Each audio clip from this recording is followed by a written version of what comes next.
As we begin this exploration of abuse, of patterns of relating, it's helpful to lay out a couple of contextual awarenesses. The first thing is around shortcuts. If you think of the sphere, it's the most graceful geometric shape known to geometry. It can move with grace, without volatility, in any direction. And its grace comes from its symmetry.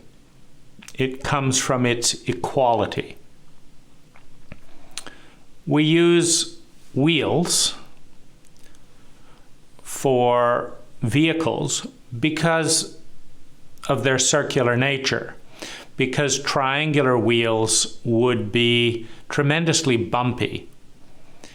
And yet, the sphere is an infinite number of measurements. It's more symmetrical than a triangle, a square, an octahedron, a 200-sided figure, a 500-sided figure. It's an infinite number of dots of lines, and yet it's also one. And in that complexity, it's difficult. We have simple minds. It's hard to remember a 10-digit phone number sometimes, let alone a 10,000-point sphere. And so we take shortcuts. We take the grace, the complexity of reality, and we dumb it down to heuristic systems of relating to reality that we can remember. A popular one is 3, another popular one is 7, the 10 greatest steps to success. Why do we reduce thousands and thousands of choices down to 10? Because if we titled the book 1,000 Steps Towards Success, we're like, oh my goodness, that's too many. But any successful person, if they pay attention to the details, will understand there's at least 1,000 steps towards their success, and most likely 10, 20, or 40,000 steps, and they're taking new steps every day. And as many of the most successful salespeople will communicate, they have 100 different ways of making one sale. It's not the one essence. The whole point is variety. Nature has tens of millions of species in the hope that one of them will become eternal. One of them will become interplanetary, and we may be that one that seeds our galaxy with organic, self-sustaining life patterns as we move towards Mars and the moon and continue to escalate the technology of interstellar sex, the projection of a pattern out into the femininity of space to interact with other seeds, with other objects in the universe. And all this relates to the phenomena of the shortcut. Because even though we are infinitely complex, even though reality is infinitely complex, even though the sphere is an infinite number of dots, planes, or lines in the movement towards the one, the simplicity, the impatience of an immature consciousness leads us, as we're heading around the sphere, to cut a corner, to cut another corner, to cut another corner. And in doing that, we get to the point, the masculine objective, but we also sacrifice grace. Because if we took thousands of steps and reduced them down to 3 core steps, we've created a triangular model of reality superimposed on a spherical underlying reality. And we cut off in our awareness all the many steps along the way.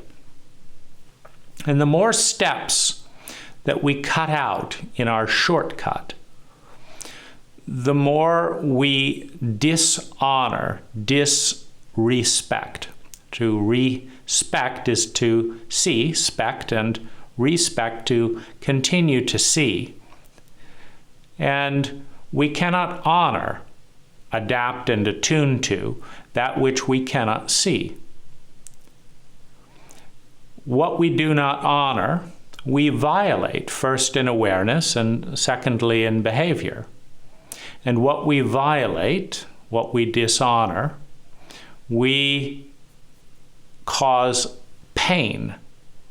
In those areas we dishonor, we cause pain in ourselves and in the other. And so a tremendous amount of the chronic suffering on the planet today is from shortcuts, from let's get right to the sex, let's get down to the point. Tell me the 3 key things about you. Great, thank you very much. Next interview. We dishonor the sphere. To the degree of the shortcuts we take defines the angle of the pivot points. So a circle has a very graceful, gentle angle. It's almost imperceptible at each point. But a triangle has a convex or a concave angle. So you're coming across and you're doing a very hard turn. If you're running a race and you've got to make a concave turn and go up into the triangle and then come down again, you're going to absorb a lot of energy in that pivot. If you're a car and you're driving at 200 miles an hour this way and then instantly you're driving in almost the opposite direction, you're going to put a tremendous amount of wear on that car. If you're in a relationship, if you're in a therapeutic relationship, you're going to create stress with shortcuts. And what you're shorting is the complexity of the sphere, the complexity of the process. And so a lot of the abuse patterns, a lot of the pain generated in this pattern between a therapeutic patient and a therapist, between myself and Peter Sandhill, comes in this domain of shortcuts. So it's a valuable principle to be aware of. The more steps that are cut out of a complex process, the more concave the angle, the more violent, the more dishonoring the transition. And in a masculine cult, it's all about the straight line to the point. In a feminine cult, it's all about the grace of the journey, the symmetry of the sphere. The beginning of my first psychedelic experience had a lot of shortcuts. The beginning of hiring Peter Sandhill had a lot of shortcuts. And those shortcuts directly lead to violations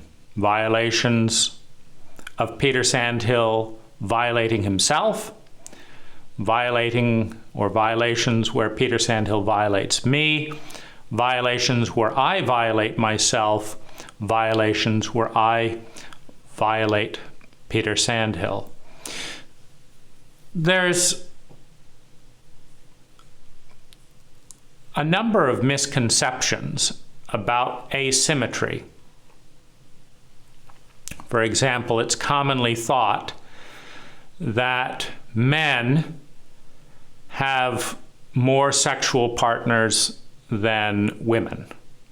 But this is, of course, scientifically impossible, assuming in the default mode of a homophobic cult that we're talking heterosexual.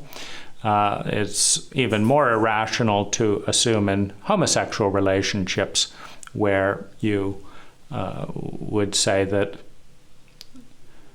homosexual men have more sexual partners than homosexual men. It's the same equation, but there is this perception that somehow men sleep around more with anonymous entities. And there's also the idea that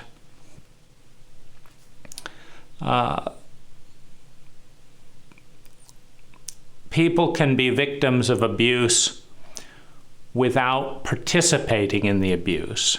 We extend that further in the cult to pretend that the witness, that the community around the cycle of abuse is dissociated from the people they gave rise to, the individuals being a microcosm of the cult in their identity structure.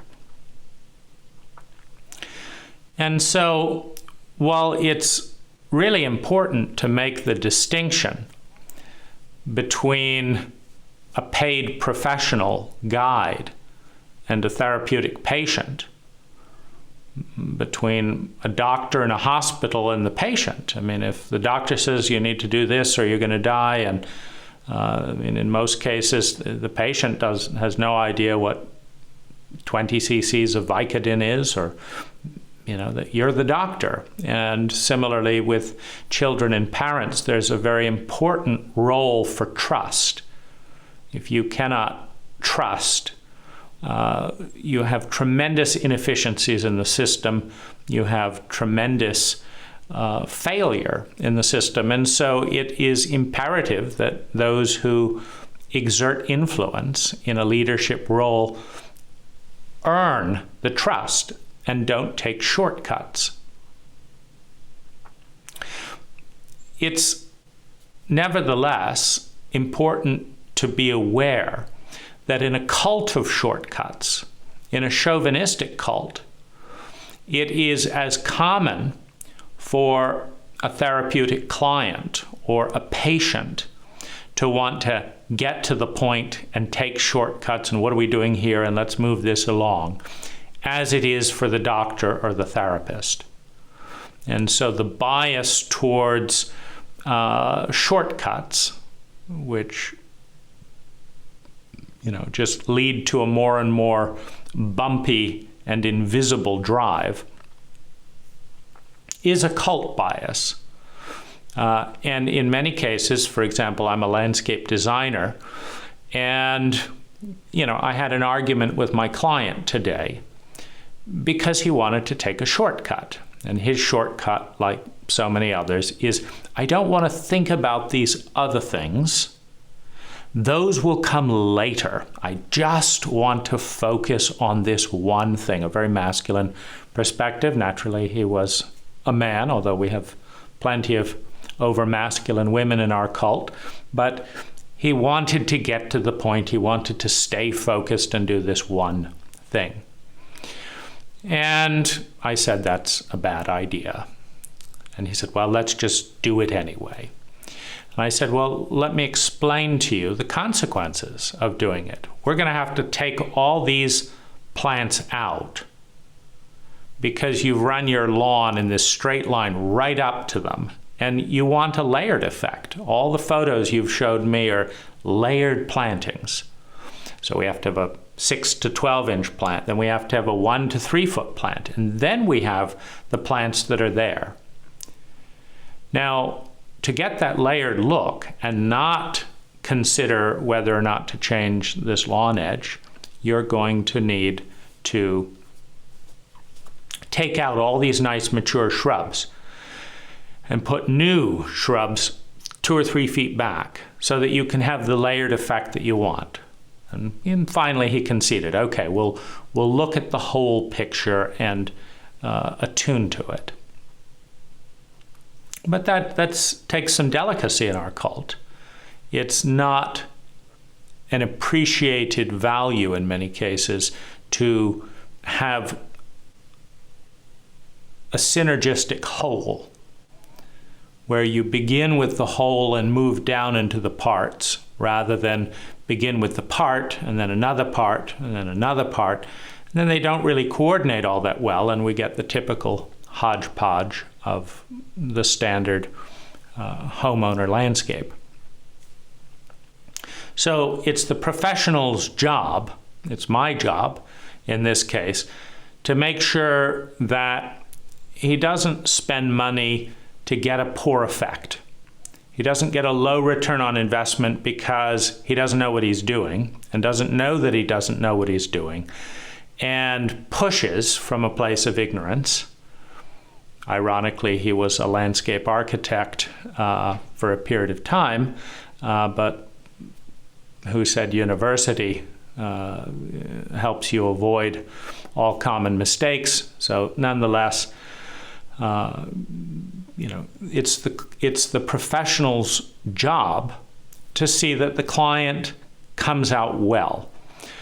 Because what you don't want to happen is have them pay professional fees, and then because they push you around a bit, have them 5 years later regret that you let them push them around, because they then finally realize the problem with their mistakes. And so when we look at shortcuts, it begins in the Human Awareness Institute. So there's a number of shortcuts that occur in order to arrive at this moment where the psychedelic session begins. The first shortcut is that Human Awareness Institute facilitators do not have a degree in psychology and do not have therapeutic licenses. Now, this is partly a shortcut because a big emphasis in therapeutic training is on the complications of dual relationship, the big problems of having sex with your clients, how to protect yourself. So there's a lot of focus on that kind of thing, and there's a license accountability. So it's a shortcut. If anything, you'd want to get more training than average. That's a shortcut. It's a shortcut to not disclose when advertising your facilitators, as all of the facilitators were advertised to me by all the other facilitators. It's a shortcut not to disclose that you're not licensed. It's also a shortcut not to put in caveat. Because if I walk up to you, however well-intentioned, and say, I'd really like to help you with your life, and you say, oh, good, I'd like to plan a trip to Nairobi. I say, great, let me help you. I'd love to help you with your life. I'm going to help you plan a trip to Nairobi. Well, I'm not qualified. I've never been to Nairobi. I just would like to help.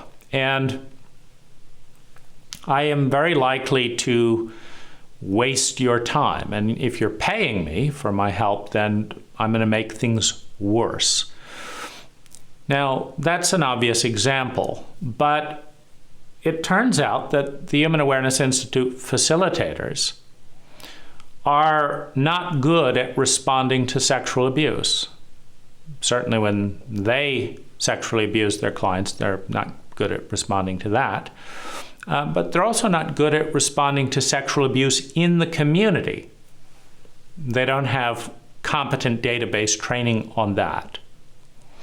It also turns out, and I know this from working and paying for facilitators for private one-on-one work, they're not competent to know how to prioritize conflicts of interest.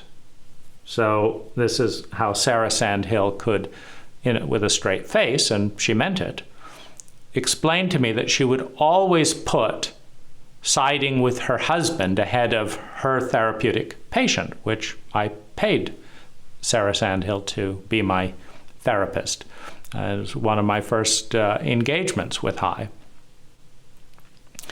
And they're not competent to deal with trauma or PTSD, though Peter Sandhill will tell people he is a fabulous person to respond to PTSD. In fact, he single-handedly initiated the greatest trauma of PTSD, greatest trauma in my life, stood by as it became PTSD, and has left me unable to recover fully from that. So Peter Sandhill does not have competency in that, and nor did any of the other facilitators. And it just turns out that these are some of the 4 most important things to be able to help anyone in their romantic relationships. Trauma, PTSD, therapeutic training, boundaries, and ethical hierarchies. If you don't understand those, your clients don't either. So all of those were shortcuts. So not disclosing the caveat. For example, if Ann Watts, who recommended Peter Sandhill to me, had said, this is a very warm and sensuous man who's very present and tactile and, transparent. It's just wonderful. If you'd like to pay for the experience of warm sensuality and this and that, and if you'd like to pay for that, Peter is great at that, but he is not trained in this, he's not trained in that, he's not trained in this. We have no idea how good he is in many of these other areas because we don't gather any data. So we have the next shortcut. The Human Awareness Institute gathers 0 data. And how do you know this? If you're involved with the Human Awareness Institute, they've never sent out a survey. And I take that back. They do gather data post-workshop, suggestions, what you liked and didn't like about the workshop. And that's very valuable. And as a result, I think their workshops have been getting better. But they do not gather data by facilitators in the one-on-one work. So when I went from Peter Sandhill to Ann Watts had recommended Peter Sandhill. I mentioned I'd worked with Peter Sandhill. So Ann did not gather the data. Why did I stop working with the person she trained and recommended? And why did I start working with her? That's a shortcut. Because all of these data points create the whole. They create the ecology. And the more data points you have, the more you see. What do you see? The big picture. You see patterns. You can't respond to a pattern that is invisible to you. And it is invisible to you if you don't ask and they don't tell. So again, it's the professional's responsibility as part of their competency to know what is important to ask. And I would say that the single most important question that Ann Watts needed to ask when I stopped hiring the person she recommended and trained and started hiring her is why? Why was I not continuing to follow her recommendation to work with Peter Sandhill? Because obviously, if I was getting maximum value out of that experience, I would not have stopped it. So that's a significant data point that was not gathered. So no feedback, meaning Peter Sandhill didn't do an intake form and he didn't do an outtake form. I worked with him more than 10 years before the second wave of abuse. So there was no data gathering by anyone at High. So High isn't gathering the data, meaning there could be 20 severely sexually abused participants floating around, leaving the community rather than go through what I've gone through, that nobody knows about because nobody asked them. Don't ask, don't tell ensures blindness, which ensures dishonor of what is not seen, which ensures violation of what is not seen, which ensures pain, which is not seen, and therefore it is not responded to, which is then a second wave of abuse. The fact that having caused the first wave of abuse, it's not responded to, communicates the message, it's not important. How do we know it's not important? Because nobody asks and nobody tells.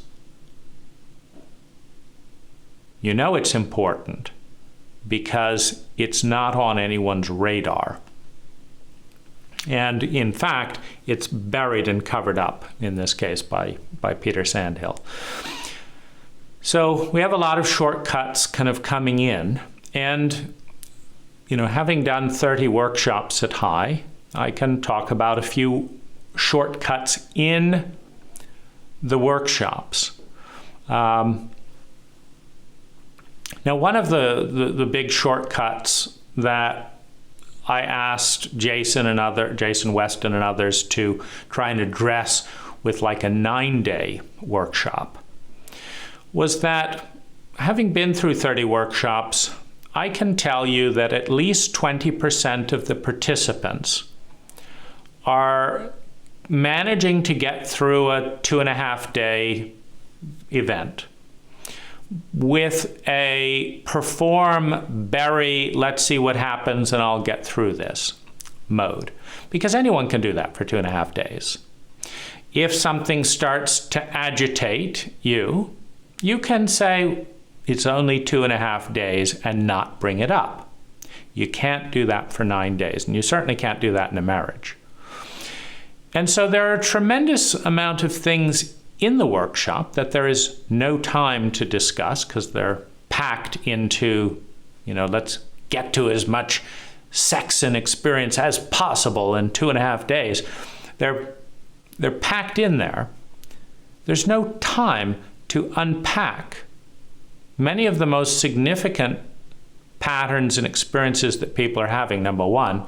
Number two, the pressure of dysfunction and failure doesn't build to a breaking point for many people in 2.5 days. They take a break, they lie about their feelings, they pretend it's their own fault, etc., and they get through the 2.5 days, and then they go and recover for, weeks, sometimes months, for what happened, that they got through.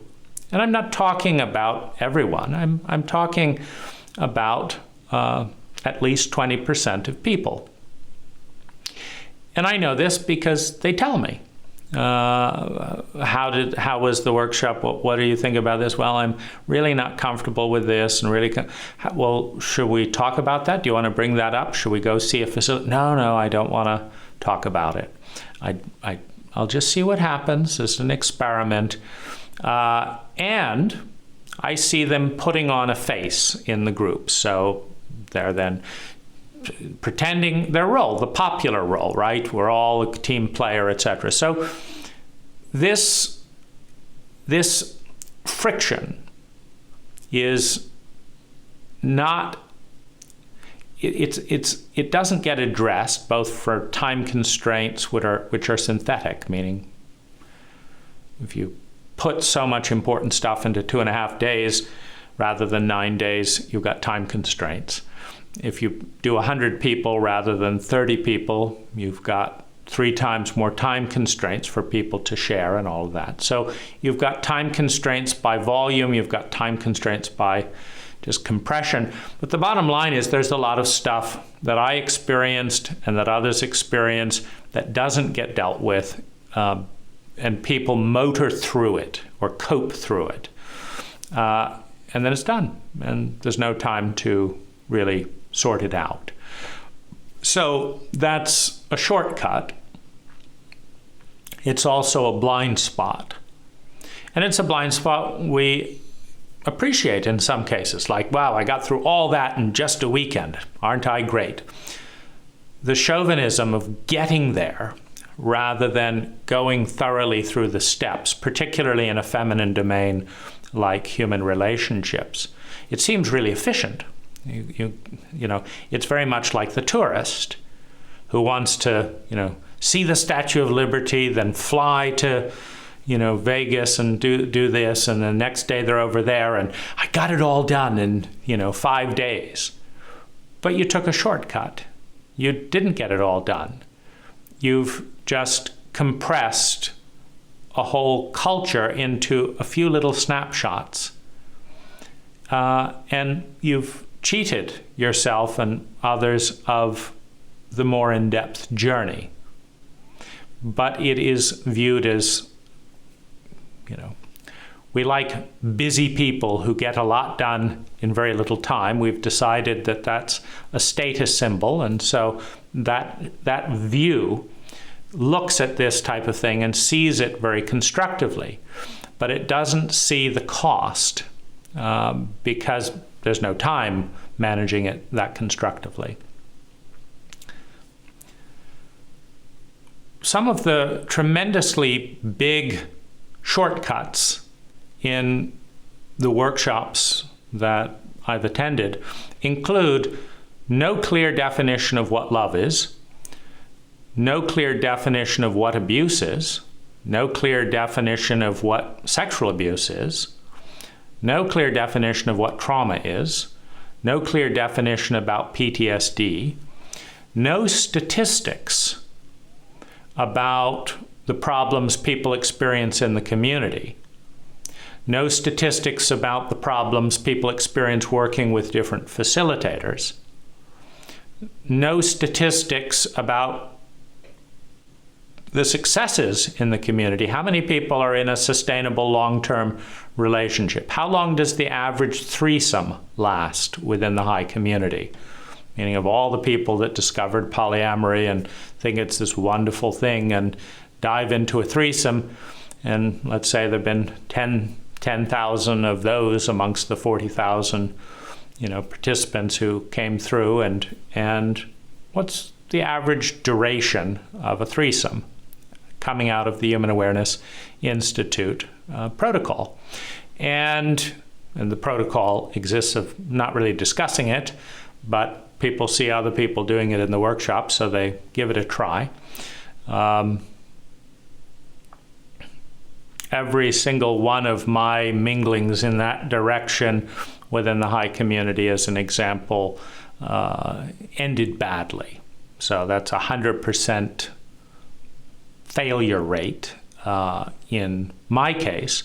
But what is the failure rate for the community as a whole?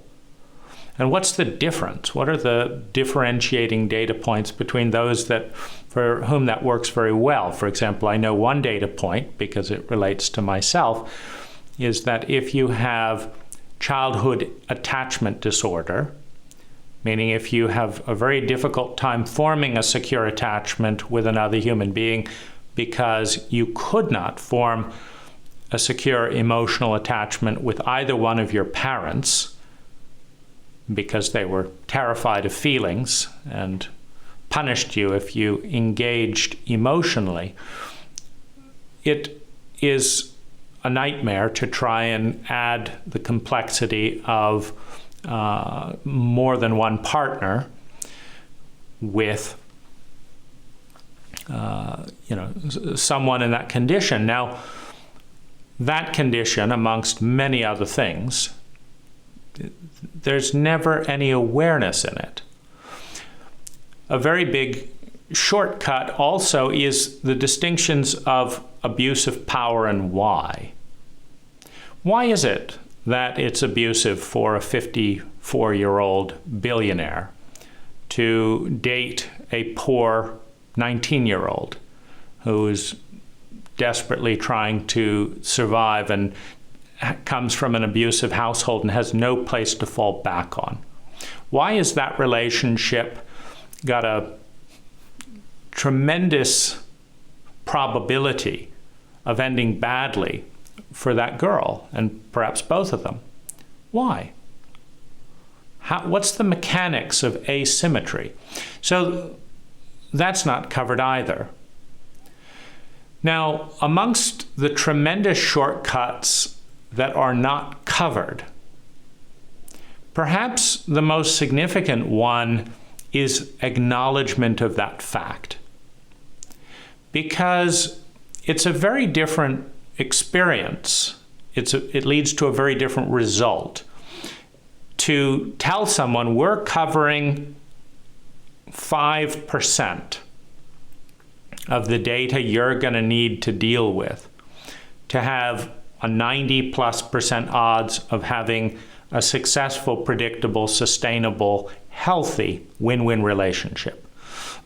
We're covering 5%, but maybe it's 10%. We're covering this.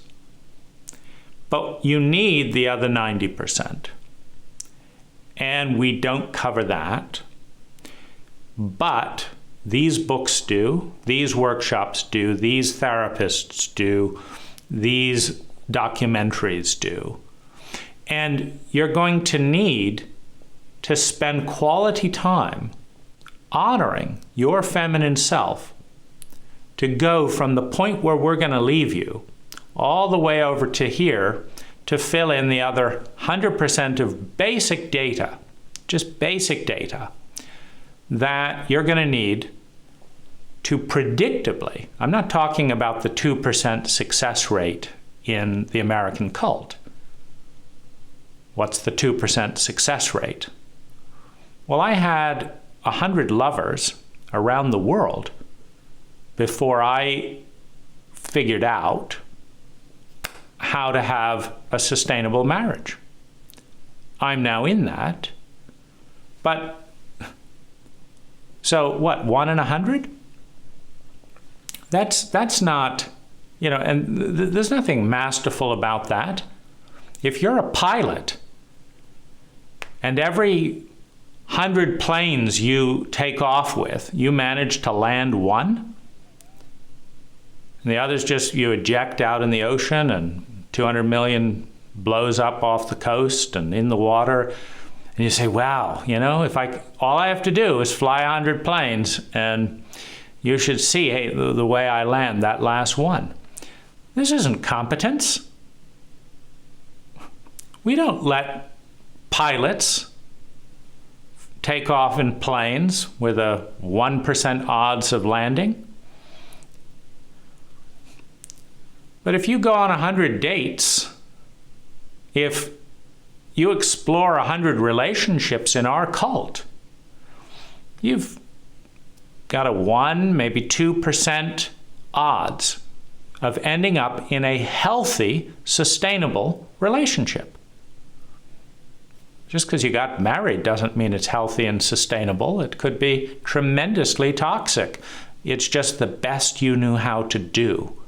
So we have terrible statistics in these arenas, with just wide samplings of random failure. I don't know, I were just lucked out after damaging enough people along the way.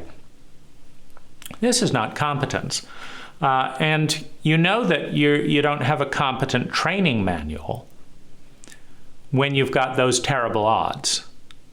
Meaning we wouldn't look at the pilots if all pilots crashed 99% of their planes, or most of them did. We would look at the training manual, because all pilots would crash 99% of their planes if they had dysfunctional training manuals in in a language they couldn't read and this and that and the other. And we don't. We have very, very good checklists, which brings to the next shortcut.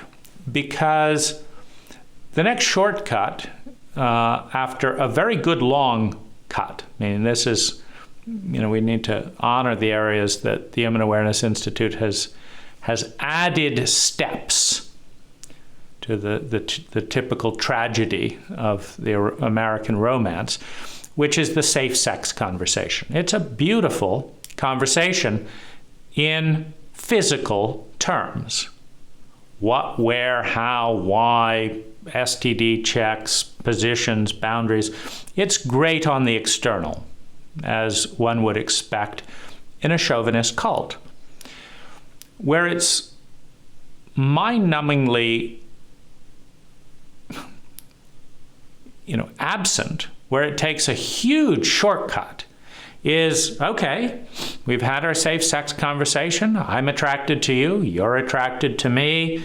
I know when you first masturbated. I know when you say you had your last STD test, and I know what you say was on that test, and great, and I know that you don't like anal and this.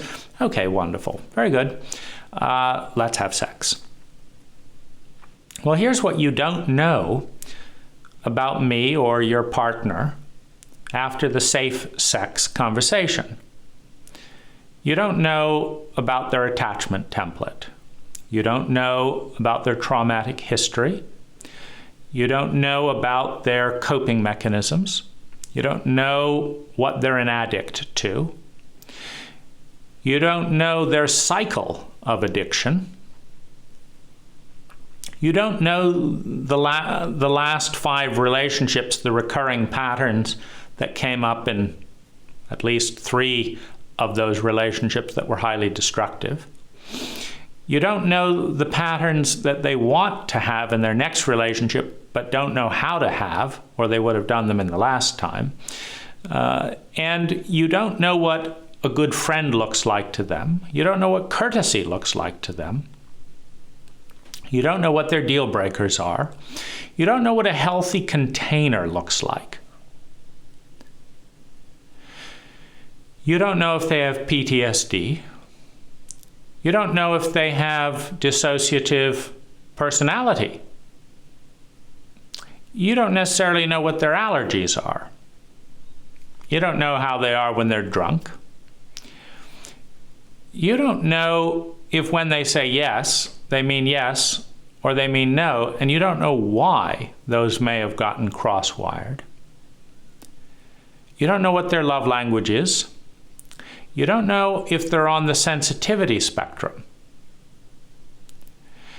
You don't know what their greatest fears are. You don't know what their human needs are. Are they in survival? Are they in security? Are they in love and belonging? Or are you it? Because you have a lot more responsibility if you're the only one in their life who the little girl or little boy inside is desperately looking at for love and belonging. You have a tremendous amount of responsibility. If you're, thank goodness I found one safe person, and you're the person who dissociates as soon as you've had your orgasm, you're going to set that little kid up for traumatic failure. So you don't know any of that. In other words, you've had a safe physical sexual conversation, but you've had, as is the case in, it's a default in a chauvinistic cult, the emotional self, the psychological self is so devalued that none of these things, which will affect you more than your 1 hour of sex, get discussed, which sets you up for an 85% or greater probability of violating the parts in the other that you do not see. And you don't know that you're not seeing them because they're not on your map. They're not in your paradigm. And you don't know they're not in your map and your paradigm because your school, the Human Awareness Institute, did not make it its business to elucidate and illuminate what is not in its program.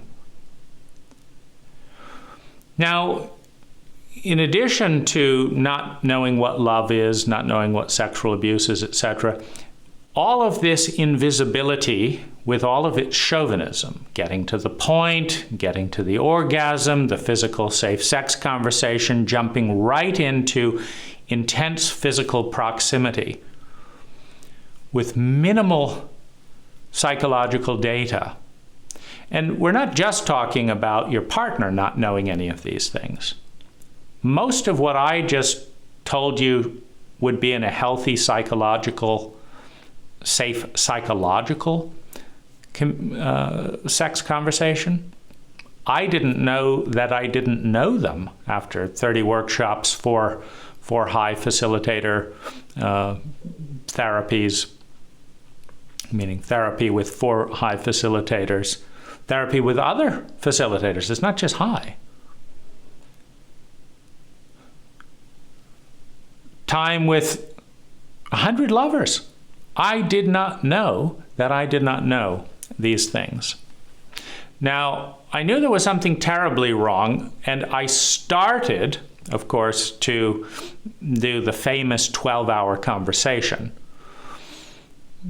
Basically, it went like, hey, if you're down to spend 12 hours interviewing each other about all the stuff that we will otherwise not know about one another and will project, I'm interested in having a relationship with you because you're intelligent enough to know that you don't know any of this stuff without having this conversation. And you're even more intelligent because you know that the best time to know all this stuff is before you have sex. It's not 6 months into the relationship. Now, if you're marginally intelligent, you'll be like a couple of women who 3 hours into this 12-hour conversation said, we're not a fit. Why have I wasted all my time, setting all this up? We've talked for 3 hours and all we've got is we're not compatible. What a waste of time. Well, these same 3 women were happy to jump into bed and project what they wanted onto a stranger and then have fits over the next 3 to 6 months that I was not the person they projected me to be. That wouldn't be a waste of their time. No, 3 hours to avoid 3 months and 6 months and a year of drama. That was the waste of their time. So, it takes intelligence to be able to assess what is and is not a waste of time and intelligence.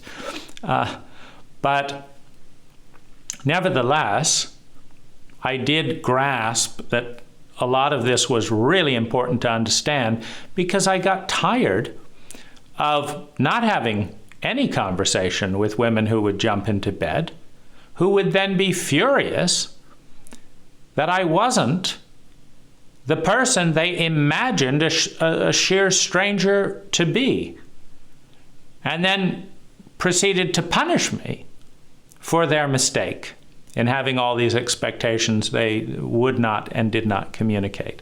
So I knew we had to have, conversation, and so I would introduce that framework, which became the main framework.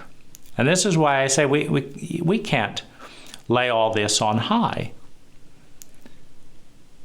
The biggest resistance I had in the high community was this 12-hour conversation. The biggest resistance in male friendship I had was 4 hours of quality time. If you say, hey, you want to be friends? Yeah, let's be friends. And let's just never talk and never get to know each other and not even get to know that we don't know that about each other. We're just not even going to get that far. Lots of people up to that, but gee, be friends and actually know each other? Not into that. I'm into girls, meaning having sex, so I'll, go along with whatever drivel I have to talk about and do this to have sex, but a guy getting to know you? So it's, that was my roadblock within the high community. I don't want to have that conversation. And if I've got to see you and be seen in order to be in a relationship with you, I'm just going to be in a relationship with someone who's comfortable not seeing me and being invisible. And then we'll have grounds for righteousness when we turn out not to be the people we think people ought to be. So these are shortcuts, and these shortcuts set the stage for invisibility.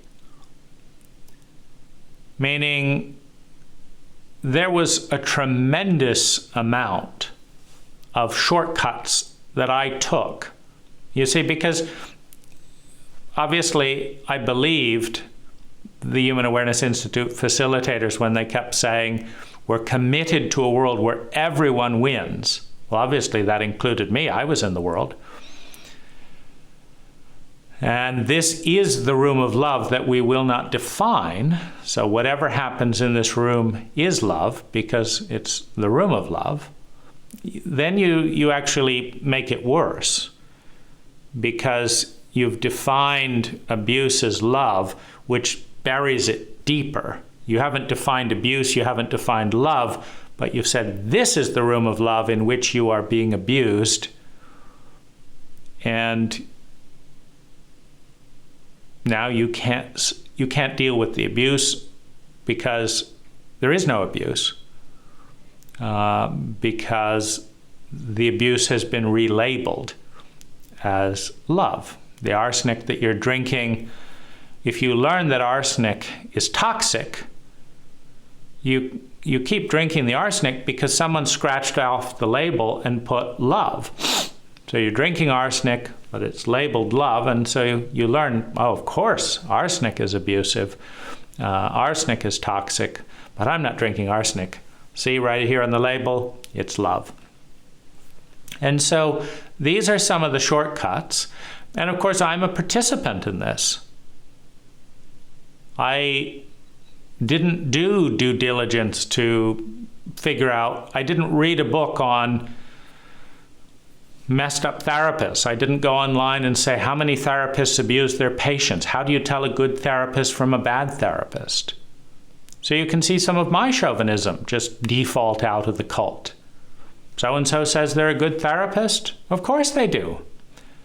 There's no therapists out there. I mean, statistics show that there are terrible therapists out there. Then there are mediocre therapists. Then there are quasi-good therapists, and there's a distinct minority of therapists that are incredibly good at something, not at everything, at something. They're incredibly good at something. But do the terrible and mediocre therapists tell you, come work for me? You could go and work with this really great therapist, but then I wouldn't get paid. So I'm a terrible therapist, absolutely terrible. You should see my exit polls. Most of my people just sit. I mean, this woman spent 40 grand with me. She's just as depressed as she was 10 years ago. And we just commiserate, and she pays me to agree on how fucked up the world is, and we get together next week for tea. And, you too could have a commiserating therapist who will not teach you a single thing in 10 years. Hire me. They don't say that. They'll say, I'm a wonderful therapist. And so it's up to the client, who of course doesn't know what they don't know, in a chauvinistic culture that's downplayed feelings and femininity from day one, to actually figure that out. And that takes work, but that's also self-respecting. So we can see, as I look back at $150,000 of therapy, I see that most of it was wasted and much of it detrimental. When I say much of it, I don't know, maybe a third. I didn't know how to be less chauvinistic. Meaning I didn't know how to grade therapists. Now, frankly, most therapists don't know how to grade themselves because most therapists don't take exit polls. That's a shortcut. If you're a therapist and you don't do exit polls, you're taking a shortcut. You're not interested in the truth of your impact. Now, it's hard enough for someone who's bared their soul to you and desperately wants you to like them, and who grasps your limitations and knows that you won't like them if you tell them where you're shitty. It's hard enough when politely begged, please be honest with me, tell me where I can improve, I won't punish you. There's still going to be plenty of clients that say, I don't want to risk it. It'd be so devastating for the person who knows me more than my husband, because why would a husband in our cult listen to their spouse? It'd be so devastating for them to argue with me and tell me that I'm crazy. I mean, that's what I was afraid, was the case when I arrived, that to get an honest, candid analysis of a therapist is almost impossible. But you can at least make an attempt.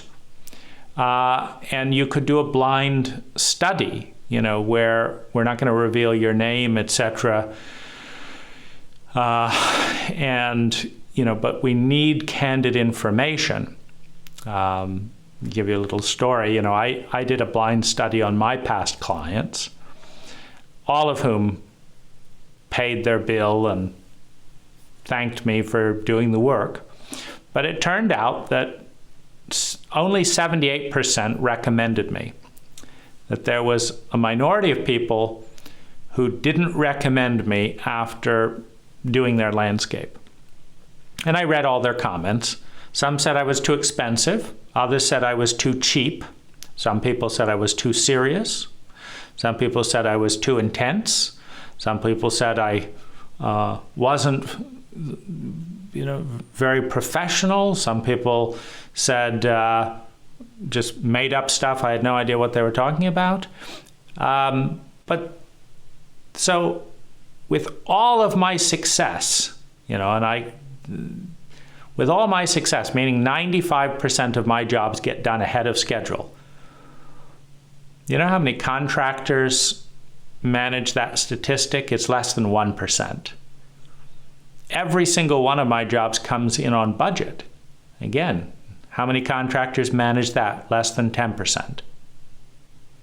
I respond to all communication within 24 hours, tops.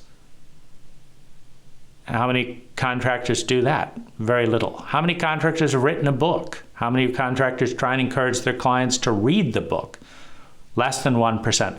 So we're dealing with a 1 in 1,000 competency level as I'm measuring it. But that doesn't mean anything to, with all that, 78%, Dane's a great landscaper, work for him. The others, no. And my job is to try to get that number down. And I can't do it to 100% because,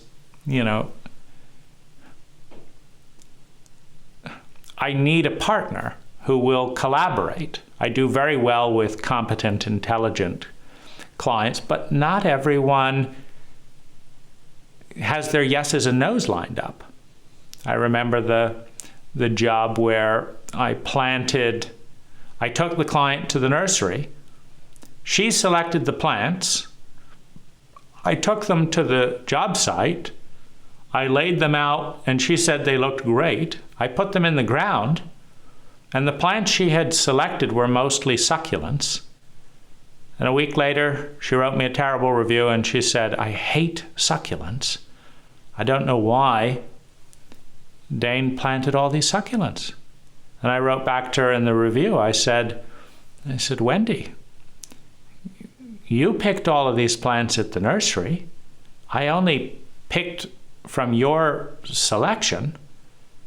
If you hated succulents, why did you pick them? Well, she had no answer, but I still got a bad review. I mean, so you can't sort that out. And I told her, I said, Wendy, if you can explain how I could have done it better, I'll do it. But otherwise, I'm not giving you a refund for planting the plants we agreed to. And that's as fair as I know how to be. But obviously, it's not enough to get that 100% rating. But that at least makes me aware that I have a, 28% or whatever it is, 22%. I have a 22% chance of something coming up that is on my client's radar that they don't tell me, that nonetheless is going to result in them not recommending me. But I don't know exactly how that compares with all my competitors. I just know that I'm 1 in 1,000 to meet those statistics. And it's not good enough for those 22%. So that's data that I can respond to. And it's important data. It helps me sidestep certain things, because every now and again, just like a lover will, or a potential lover will say, I just know you're amazing. I say, hang on there. Do you want to hear what my ex-girlfriends say about me? No, I'm sure you're amazing. Aha, well, I'm going to tell you anyway. This is what my ex-girlfriends tell me about, this, and this. Did you know that? Were you expecting that? Because you've got a reasonable odds of thinking the same thing in 6 months. And if you don't want to deal with that, then go project on somebody else who's amazing without you knowing a single thing about them. So, that's, and the same with clients, I'm not going to design your dream something for no money and all that, and it's all going to go wonderful. No, let's frame our expectations. So these are blind spots. They lead to shortcuts. They lead to shortcuts of hours with therapists, and they lead to shortcuts of therapists with us.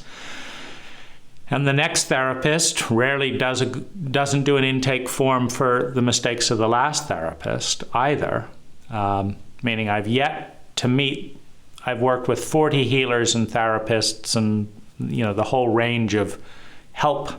We want to help you people. And absolutely none of them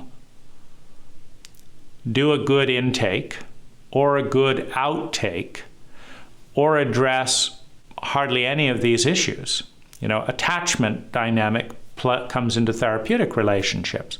So your therapist should know what your attachment template is, and if you have anyone else in their life other than you.